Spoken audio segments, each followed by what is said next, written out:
Next question में कह रहा है, a uniformly charged thin spherical shell of radius R carries uniform surface charge density sigma पर unit length. It is made of two hemispherical shells held together by pressing them with a force F. तो हमें F का value find करना है. थोड़ा ध्यान से question समझना. ये एक uniformly charged thin spherical shell है.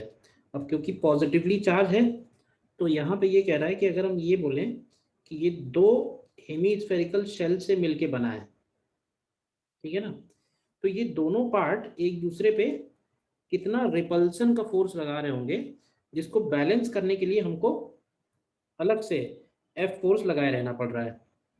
मतलब ये दोनों को साथ में रखने के लिए हमें एफ लगाना पड़ रहा है. तो देखो कंडक्टिंग शेल्स में, कंडक्टर के केस में हम लोग बोलते हैं कॉन्सेप्ट इलेक्ट्रोस्टैटिक प्रेशर. तो अगर ये सिग्मा से चार्ज्ड है तो इलेक्ट्रोस्टैटिक प्रेशर का वैल्यू होता है sigma square upon 2 epsilon naught. और ये इलेक्ट्रोस्टैटिक प्रेशर हम लोग dF अपॉन dA के इक्वल लिखते हैं. अब इसमें dF क्या है, dA क्या है, तो ऐसे समझो कि अगर हम इसके ऊपर एक dA एलिमेंट लेते हैं यहाँ पे, तो इस dA एलिमेंट पे लगने वाला जो फोर्स होगा dF, अब ऐसे देखो कि बाकी सबकी वजह से जो फोर्स लग रहा होगा वो dF की वैल्यू है ये.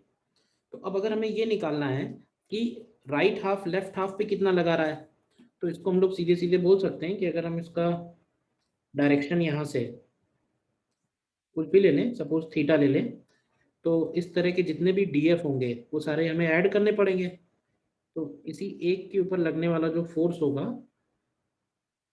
वो डीएफ कॉस थीटा का इंटीग्रेशन बनेगा. तो ये वैल्यू आएगी sigma square upon 2 epsilon naught और ब्रैकेट के अंदर डीए कॉस थीटा आएगा. अब देखो ये जो डीए कॉस थीटा है ये भी कुछ जाना पहचाना है. इसको हम लोग बोलते हैं डीए परपेंडिकुलर, या फिर इसको हम लोग बोलते हैं प्रोजेक्शन एरिया. ये हम लोगों ने फ्लूइड्स में यूज किया है.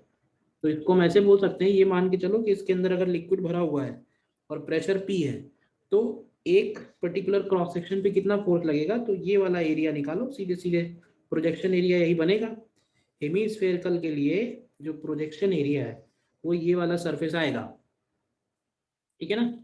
तो वो पूरा का पूरा इंटीग्रेशन जो है ये बन जाएगा sigma square upon 2 epsilon naught और इंटू पाई आर स्क्वायर, ठीक है ना. तो हमारा ऑप्शन जो है वो sigma square r square upon epsilon naught वाला ऑप्शन सही हो जाएगा, यानी कि ऑप्शन ए. वैसे अगर सच बताएं तो आईआईटी ने ये जो क्वेश्चन पूछा हुआ है वो उसने इलेक्ट्रोस्टैटिक प्रेशर वाले कॉन्सेप्ट के लिए नहीं पूछा है. आप ध्यान से देखो तो चारों ऑप्शंस की डायमेंशंस अलग अलग है. वो सिंपली ये जानना चाह रहा है कि डायमेंशन एनालिसिस करके ये बताओ कि इन तीनों पे कैसे डिपेंड करेगा ये, ठीक है ना. अगर उसे एक्चुअल फोर्स पूछना होता तो वो एक्चुअल फोर्स की वैल्यू पूछता और फिर उस केस में चारों डायमेंशन अलग देने की जरूरत नहीं थी. तो एक्चुअली देखा जाए तो ये क्वेश्चन मेरे हिसाब से तो डायमेंशन का क्वेश्चन है. तो हम लोग जानते हैं कि फोर्स को लिखते हैं ना Q1 Q2 upon are square करके. तो Q की वैल्यू क्या होती है, Q की वैल्यू होती है सिग्मा इंटू आर स्क्वायर. तो Q को सिग्मा इंटू आर स्क्वायर लिखोगे, अपॉन आर स्क्वायर करोगे, तो यही वाला ऑप्शन मैच कर जाएगा सीधे सीधे. तो basically it is a problem from dimension chapter.